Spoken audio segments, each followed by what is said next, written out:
2000s was an incredible era for anime, or more specifically, the shoujo genre. Household names like the original Fruits Basket, or in High School Host Club, Nana. It was a great time to be a young girl or a geeky woman, because let's be clear, we were eating good. We were eating real good with some of the anime that were coming out. And the art style was just chef's kiss. It was art style was so good. Absolute cinema. But of course, alongside all the amazing slice of life and romance series, magical girls were also very much in vogue. We had Full Moon wo Sagashite, Tokyo Mew Mew, and the original Futari wa Pretty Cure, just to name a few. Hell, even the iconic American cartoon series Powerpuff Girls got its own magical girl Japanese adaptation in 2006, which funnily enough actually has its own page on the Lost Media Wikia. And this magical girl boom was not only a popular genre within its own right, but just like any good TV, it also held a lot of promise when it came to product merchandising. So really, is it any surprise that Sanrio became highly interested in creating their own magical girl series, using their flagship characters like Hello Kitty and Cinnamoroll as the main inspiration for the outfit designs? Even now that I'm yapping in 2025, it feels like a no-brainer to me, yet somehow Magical Girl Rion Chan never really came to be. Its existence has scarce information and resources, and the official merchandise that did exist is pretty much entirely lost to time. So of course, we've got to talk about it. And again, I'm going to put out my usual disclaimer that really applies for pretty much any of my videos, but I am not the Borg with the internet. I am not tuned into the Wi-Fi, tuned into every single website, and so as much as I do try my absolute best to make sure my research is as concrete and as provable as possible, if I happen to make a mistake or miss something out or something isn't quite entirely accurate, please feel free in good faith to let me know down in the comments below. But I like to think that this video is pretty well crafted because I spent a lot of time on various different websites from people who really have poured their love and attention into this project.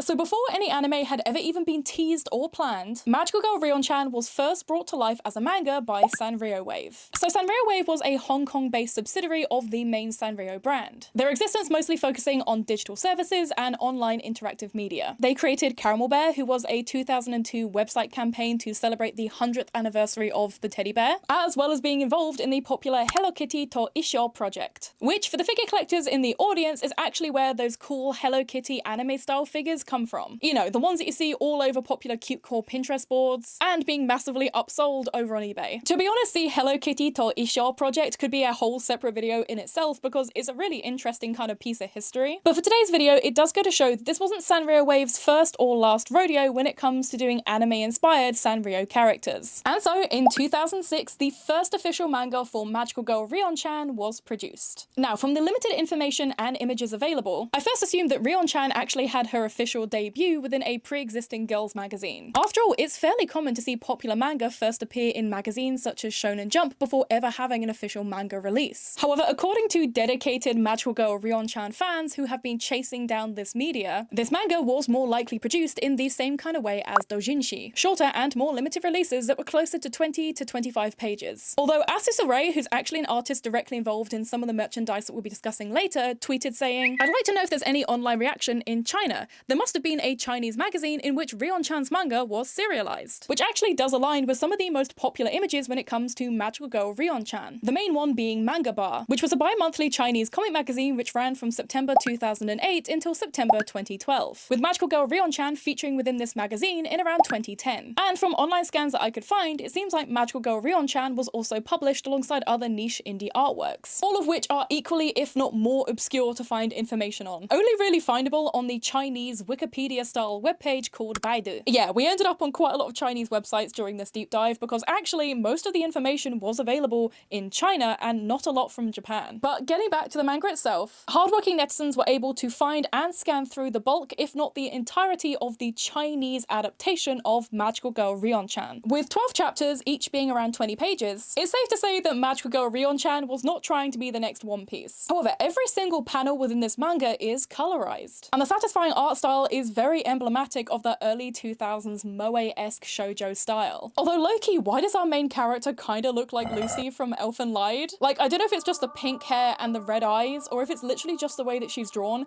but something about this girl, I wouldn't trust her. I don't know if I trust Rion. Speaking of which, it's time for us to actually have a main look at our core cast and, of course, the plot. Magical Girl Rion Chan did not skimp out on having a good core cast of identifiable characters. First, we have our main character, Rion Hoshizora, a young girl with pink hair and red eyes. And of course, she is the lead guitarist of the band Flash Dolls. Oh yeah, by the way, this is one of those Magical Girl x Idol crossovers that were again very popular in the early 2000s. I keep bringing it up, but Full Moon really was one of those kind of iconic ones in this genre. The idea of becoming a musical genius, a musical prodigy, when you turn into like this cute magical girl. Although, if I remember correctly, in the case of Full Moon wo Sagashite, she actually has a terminal illness, and the only reason that she can keep singing and performing is because she can turn into a magical girl, and she gets given the magical powers by essentially two Grim Reapers who are there to kind of grant her wish. I haven't watched it in a good long while, but if I remember the plot, that's what it was.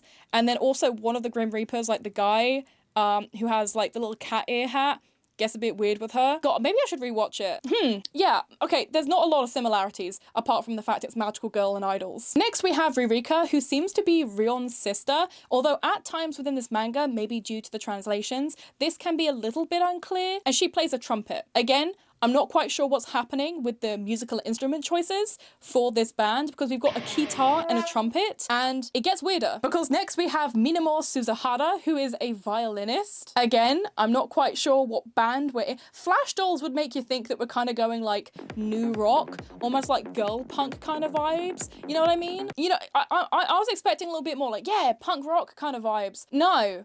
It's giving classical music, it's giving serenade. And the final member of the Flash Dolls is Kana Fujimiya, who is the more tomboyish and outspoken one in the group, and I believe is a drummer. Again, not quite sure what this musical instrument choice is, but it's a choice.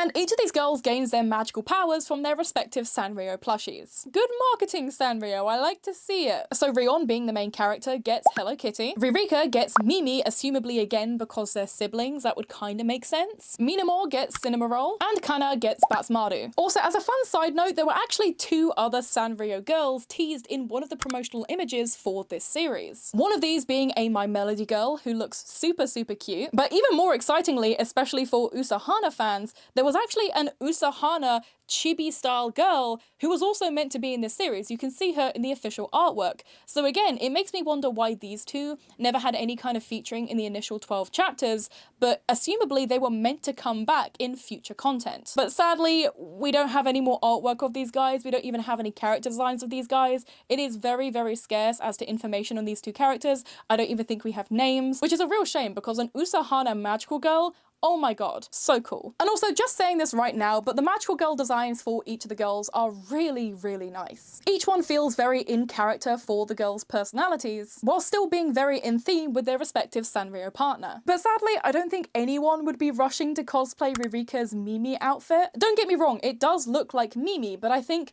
Mimi is just one of those characters that has an unfortunate color scheme. Orange and yellow is a nice color scheme, but I don't know many people who go around their day-to-day lives desperately wanting to wear a lot of orange and yellow. Not to mention partnered with dark blue hair, something about this kind of outfit design just doesn't really do it for me. And personally, I wouldn't be the one wanting to cosplay this character in a cosplay group, although I do kind of want to cosplay these characters again, low-key. Maybe we should make that happen. As for the plot of this Sanrio Magical Girl Idol competition manga, thankfully, it's actually pretty straightforward. Rion and Ririka's mother is no longer around, and during the night, Rion is having a bad dream and hugs tightly to her Hello Kitty plushie. And when she does this, she ends up kind of activating this sleeper agent dream where she kind of interacts with her mother through the connection with the Hello Kitty plush. Basically, their mother kind of inhabits and is able to help the girls through these plushies. As the band Flash Dolls is set to enter the idol competition called The Voice of Magic, this little chibi demon character sets about preying on some of the other competitors in order to kind of capitalize on their insecurities, granting the power to evilly enchant the audience in order to win. And as the crowd starts getting more and more lively, Rion is separated from Ririka and they both start to panic and get really, really scared. And just just as all hope seems lost, Rion's mother allows all the girls to change into magical girls based on the plushies that they're carrying, which again, not quite sure why they're carrying these big plushies with them when they're about to perform on stage, but it doesn't matter. And so all the girls transform into these badass music playing magical girls and of course beat the rival band and unenchant the crowd and go to the next stage of the competition. Now unfortunately that is only the first chapter of the manga because it's the only one that has a reliable English fan translation, and right now there is no indication as to whether any of the other chapters are being worked on for fan translation as well. But with what I can gather from unreliable Google translations, the rest of the story revolves around the girls building their confidence and rank as a band whilst facing various opponents who become corrupted by the power of the little demon dude. The current ending of Magical Girl Rion Chan actually concludes with Ririka having to be saved from the demon dude's power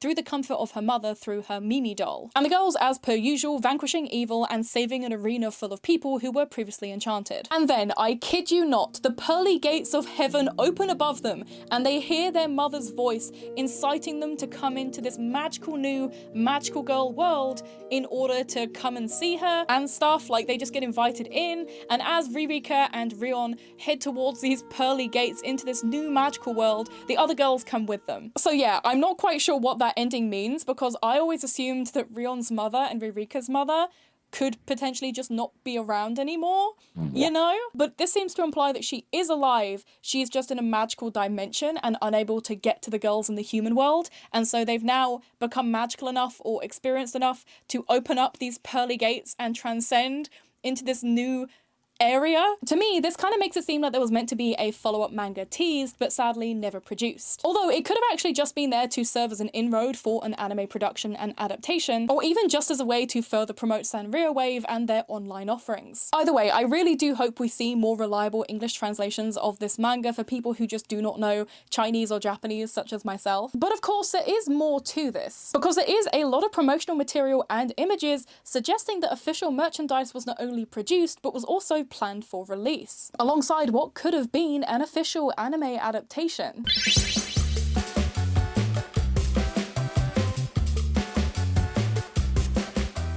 Here is, it's time for the cat break. Here he is. What you gotta say?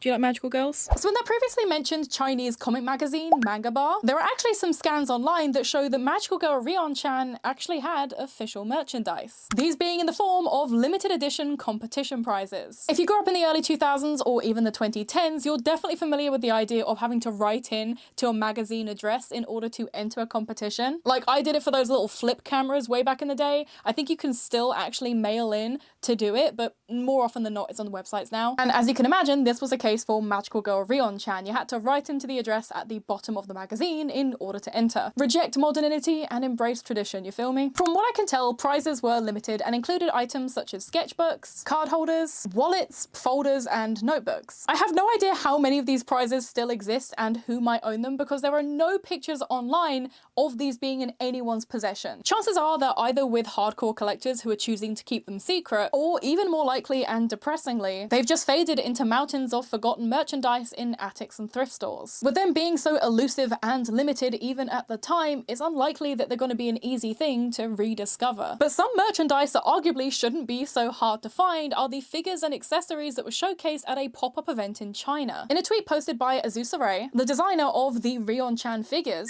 they claimed that the statues and merch were on display and possibly for sale at a pop-up event in China, likely around the same kind of time as Rion Chan's Chinese serialization, so around 2010. And also, just as a side tangent as a figure collector, but Azusa Ray is actually a pretty prolific figure designer, responsible for the design of the original Lucky Star Nendroids, as well as a lot of the 3¼ scale bunny statues. And they're still designing things, to my knowledge, to this day. At this event in China, we can see a fully pre-painted statue of Rion Chan herself, as well as various bags, accessories, lunch boxes, water bottles, sketchbooks, and notebooks. All of this featuring the girls from the manga, including some of the girls who never made it into the original 12 chapters, such as the My Melody girl. Fly high, angel, fly high, we missed out on you. Why couldn't it be Ririka? And from what I can tell, all of this merchandise has tags, which leads me to believe that if they weren't already for sale at this event, they were likely planned for sale in future. Even the statue of Rion Chan is shown in blister packaging, implying to me as a collector that maybe they did have plans to release this Rion Chan figurine pending on box art. And again, I'm left wondering where all of this really cute merchandise ended up. up. Like, where did it go? Like, all of these bags and accessories are really, really cute. Like, I know the cute core girlies. I know all of the worst possible people on TikTok and Tumblr and Twitter would be losing their minds over this. Forget mezzo piano. People would want this. And I won't lie, I would also give my left kidney to have that Rion Chan figurine as well. But apparently this wasn't the only pop-up, as netizens over on the Lost Wiki forums also found images that correlate from a different pop-up event also in China. Once again featuring art standees and advertisement for Rion Chan. And one of the final known occurrences of official merch comes from the Japanese figure showcase event Wonder Festival. If you collect anime figurines or you love garage kits, then you're probably already familiar with OneFest, as it's where we often find out about new and upcoming figure releases, and we can also get our hands on unique garage kits. And apparently during the Summer Wonder Festival of 2009, there was a full figure showcase of Magical Girl Rion Chan. In the limited photographs of this event and possibly similar events, we have 3 figurines: Rion, Kana, and Minamo. Standing at what looks to be adjacent to a 1/7 or 1/8 scale statue, these figures look very similar to the quality of the Sanrio Wave Nekomura figurines, again from the aforementioned Hello Kitty to Isho project. Now, according to the information on my figure collection, which is usually pretty accurate, these figurines were garage kits, which for anyone who doesn't collect figurines or may just not know, garage kits are usually kind of stuff that you have to paint and assemble yourself, usually a way for artists to showcase their skills when it comes to airbrushing, decals, the works. So you can get these statues, you can get some really cool, impressive statues, but generally speaking, you have to do all of the work to make them look like the product image. However, the only thing that I'm still thrown off by when it comes to implying that these guys are garage kits is the fact that Rion Chan had blister packaging, which in my mind doesn't really suit the idea of a garage kit, because typically speaking, garage kits come in kind of like a polystyrene inner within the box, but they're usually just in bags, like plastic baggies, because they aren't painted yet. They don't really have any damage to any kind of details to obtain. And so again, the kind of blister packaging doesn't make sense, because if she was a garage kit, surely she would just be showcased as she was at Wonder Festival, but at these Chinese pop-ups, she was in blister packaging, and I can't tell whether that was to protect the figurine or whether that's because it was implying that she was going to be a pre-painted statue. Also, one mofo over on my figure collection claims to own this statue, the Rion Chan statue, but like, I've got my doubts about that. For as much as collectors love to gatekeep, we also love to brag that much more. Owning such a rare and sought after figurine, especially within the kind of kawaii community, would absolutely gain you some cool points. And so I can't imagine why you'd want to keep it to yourself. Even if you're just taking pictures to share with other people, surely that's something that you'd want to do as a collector. I love sharing videos and pictures of what I get into my collection, and so I find it interesting that the only person who claims to have it has no kind of images of it. But after all that yapping about manga and merchandise, what about the anime? Did it ever actually exist? Well...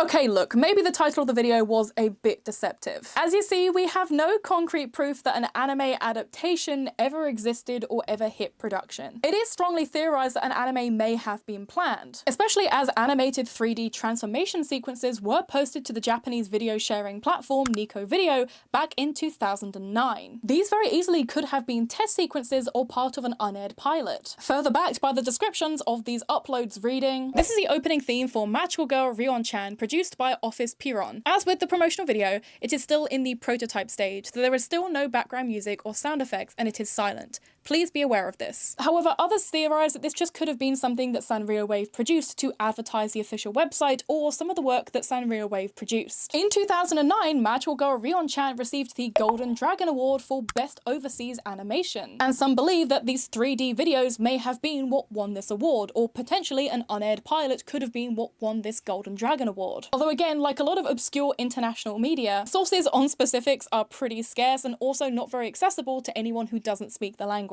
Google Translate only goes so far, sadly. One Chinese-speaking user on the Lost Wiki thread even posted saying that even in China, they have their own subreddit regarding Rion Chan, and the common consensus is that a TV show simply never existed. And sadly, that's kind of where the trail runs cold. Sanrio, to my knowledge, haven't really discussed or acknowledged Rion Chan's existence in over a decade. And even when I was flown out to Japan last year by Hello Kitty to celebrate the 50th anniversary of Hello Kitty, I didn't see one piece of Rion Chan merchandise or even just artwork at the Hello Kitty exhibition that opened up in Tokyo. I didn't see any kind of discussion around the series whatsoever. I really wish that we got to see a Magical Girl Rion Chan anime, especially as some of Sanrio's other anime endeavors have gained cult popularity in more recent years, if not becoming hugely popular on platforms like Netflix. Sanrio Boys, Onigai My Melody, Jewel Pets, Mukul Dreamy, Agretsuko, and so many more. Even just as of last month, I believe July 21st,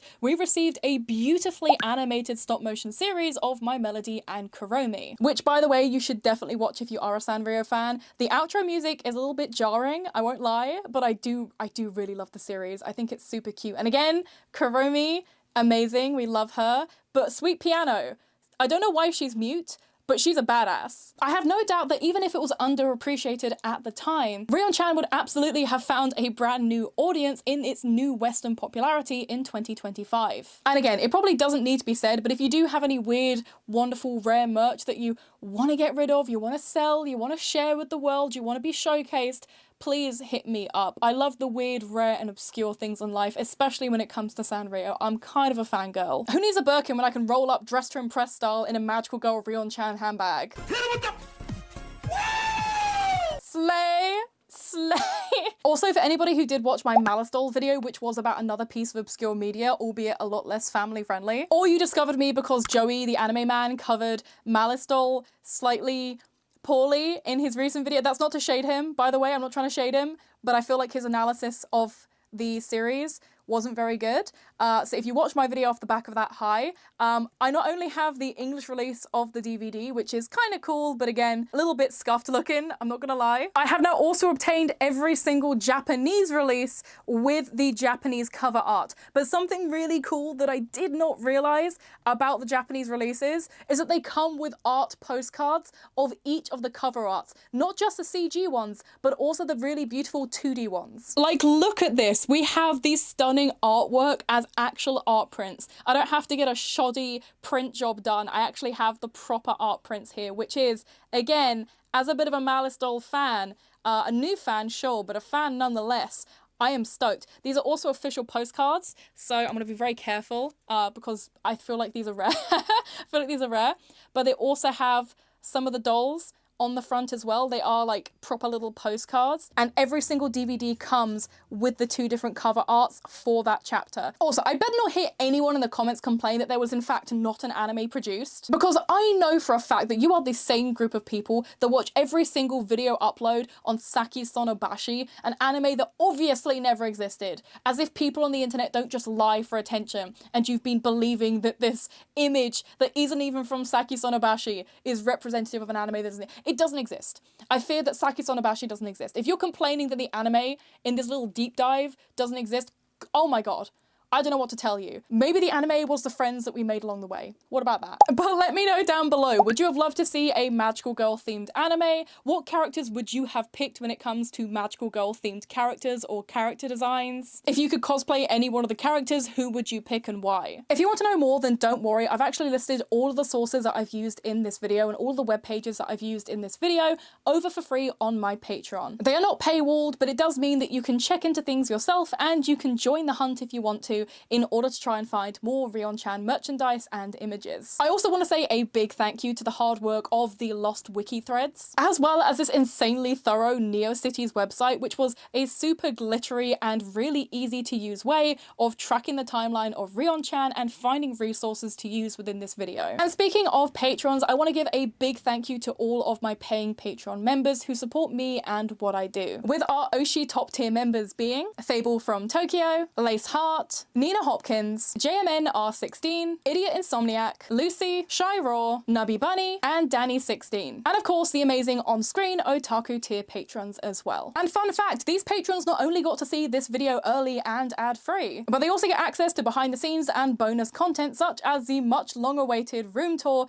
which is available over on Patreon. Starting at $2.50 a month, you can get ad-free and downloadable viewing of all of my YouTube content. That is cheaper than a cup of coffee per month. Not to mention that if you choose to support otaku tier and above, you get access to exclusive content such as my room tour, upcoming Japan vlogs, uncensored viewing of my main uploads, including the last video which had a bonus extra 5 minutes of censored content that just wouldn't have been safe for YouTube. There's like a bonus honorable mention that is only available on the Patreon upload of last week's video. And of course, your name being shouted out or shown on screen, hallmarking you as a direct contributor and supporter to what I make. Supporting my Patreon not only helps me create long YouTube videos like this, where I spend days and time researching, scripting, filming, and editing, but it also helps me keep up with my daily uploads on all short form platforms like TikTok, Instagram, and YouTube Shorts. But of course, the cheapest and easiest way to support what I do is just by engaging with this video. Like, subscribe, and save the video, and be sure to hit the bell icon to never miss an upload. And now it's time for the end of the video outfit check as per usual, and some of your amazing fan art. Bye!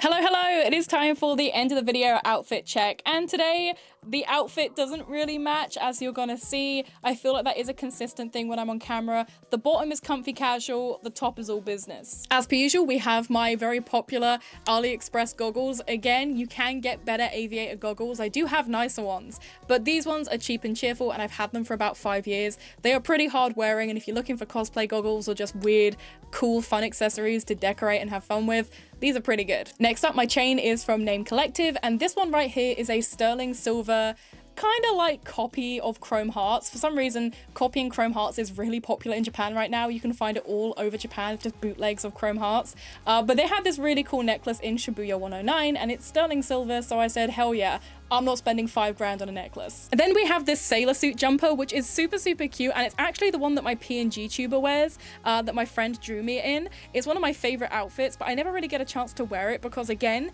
it's a kind of a warm one, so I can't wear it in weather that gets too sweaty. But this is super cute, and I got it secondhand from Travis Tokyo. And then the bottom is literally just my Manga London secondhand jeans, which I've turned into jorts, because again, it's really hot. It's literally like August in the UK. It's too hot to wear super cute clothes for filming. Thank you once again for all of your amazing fan art. Be sure to tag me over on Instagram so I can see and share it, and I'll see you in the next video.